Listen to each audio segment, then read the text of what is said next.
শিলিগুড়িতে এত গরমের পর যখন বৃষ্টি দিয়েছে তখন বৃষ্টিটা কি আর এনজয় না করে পারা যায়। তাই অভিষেককে বললেন যাও বাইরে থেকে কিছু খাবার নিয়ে আসো, কিন্তু বাইরে বেরিয়ে অভিষেক দেখলো কোনো দোকানপাটই বসেনি এত বৃষ্টির জন্য। তারপরে লাস্টে খুঁজতে খুঁজতে একটা দোকান পেয়ে গেল, তো সেই দোকান থেকে ও নিয়ে চলে আসলো গরম গরম চিকেন পকোড়া, আর তার সাথে চাটনি আর ছিল স্যালাড।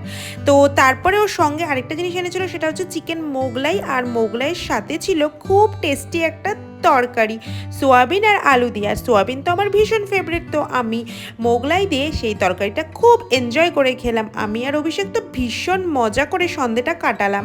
তারপরে রাত্রের মেনুর পালা। তো রাত্রে কি করব, তো বৃষ্টি দিনে খিচুড়ি কি আর মিস করা যায়, তো বসিয়ে দিলাম খিচুড়ি চালে ডালে, আর এ পাশে হাঁড়িতে গরম জল বসিয়ে দিয়েছিলাম। এবার সম্বার দিয়ে ভালো মতো চাল ডাল ভেজে এই জলের মধ্যে দিয়ে দিলাম। এবার খিচুড়ি ফোটা শুরু হয়ে গেল, আর খিচুড়ির স্মেলটা আমি নেওয়া শুরু করে দিলাম। সঙ্গে ছিল অনিয়ন রিং পকোড়া। আমরা তো এভাবেই বৃষ্টি এনজয় করি, তোমরা কিভাবে করো অবশ্যই আমাকে জানাবে। টাটা।